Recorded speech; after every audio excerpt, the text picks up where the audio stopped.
Fish curry అయితే నేనే prepare చేశానండి మా కిచెన్లో క్యాంటీన్ కోసము. ఇంకా అంటే మాస్టర్ రెగ్యులర్ వచ్చే మాస్టర్ లీవ్‌లో ఉన్నాడు. వేరే మాస్టర్ వచ్చిండు. తను ఫాస్ట్‌గా చేసేసుకొని ఇంకా వెళ్ళిపోయాడనమాట. ఇక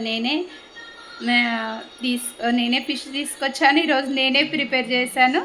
ఇంకా వేరే వాళ్ళకి అడిగాను తిన్న వాళ్ళందరికీ ఎలా ఉంది ఏంటి అని. కానీ చాలా బాగుందని చెప్పారు. ఓకే, పర్వాలేదు మనం కూడా చేయొచ్చు అని నాకు అర్థమైంది. ఈరోజు ఇంకా కర్రీ విషయానికి వచ్చేస్తే వైట్ కలర్ బ్రింజాల్ ఉంటుంది కదా, బ్రింజాల్ టమాటా, ఇంకా క్యాబేజీ శనగపప్పు వేసిన దమ్ ఫ్రై, కాకరకాయ ఉంది, ఇంకా గోబీ పకోడీ, పన్నీరు. ఇంకా ఇంతకీ మీరేం చేసుకున్నారు మీ ఇంట్లో? వీడియో నచ్చితే లైక్ చేయండి. అందరికీ ఈరోజైతే ఫిష్ కర్రీ చేశాను. కానీ చూద్దామనుకున్న వీడియో, కానీ ఇంకా టైం లేదు. వేరే మాస్టర్ వచ్చిండు, రెగ్యులర్ మాస్టర్ కాకుండా. అయితే ఇక ఫిష్ కర్రీ ఎలా చేస్తారని నేనే చేశాను. నా ఛానల్ అయితే ప్రాసెస్ ఉంది ఆల్రెడీ. నచ్చినట్లయితే ఒకసారి చూడండి. Thank you.